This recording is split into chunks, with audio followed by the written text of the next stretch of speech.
nom du Père et du Fils et du Saint-Esprit. Amen. Jour de joie, où nous t'adressons notre 8e prière communautaire autour du 6e commandement et je cite, Tu ne commettras pas de meurtre. En ce dimanche, Jésus nous rappelle que dans cette course vers le salut, nous connaîtrons des difficultés venant même de l'intérieur de nos familles. Mais il reste très clair en disant, en Luc 21, au verset 19, c'est par votre persévérance que vous garderez votre vie. Aujourd'hui, comment maintenons-nous la vie dans notre couple ou en tant que cheminant au mariage? Comment restons-nous authentiques et attachés au Seigneur face au regard extérieur?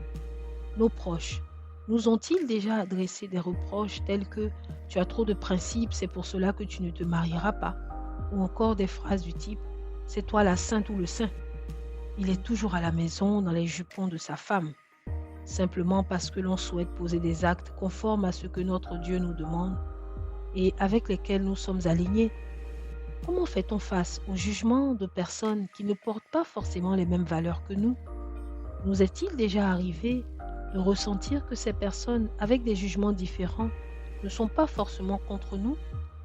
Comment maintenir ces choix positifs sans ressentir de la colère et en étant conscient que ces émotions négatives ont plus d'impact néfaste sur les personnes qui les développent que sur celles à qui elles sont adressées?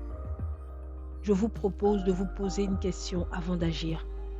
Est-ce que l'acte que je vais poser ou la décision que je prends pour mon couple ou ma vie affective honore mon Dieu? Si la réponse est positive, vous savez quoi faire.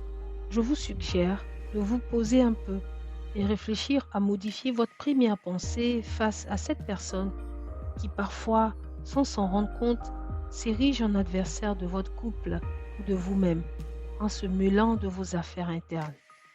Par exemple, au lieu de maintenir votre première pensée, il se prend pour qui? Mais de quel droit il me dit cela?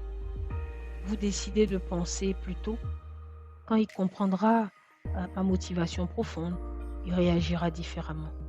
Et ensuite, vous maintenez fermement votre position sans vous justifier, mais avec assertivité.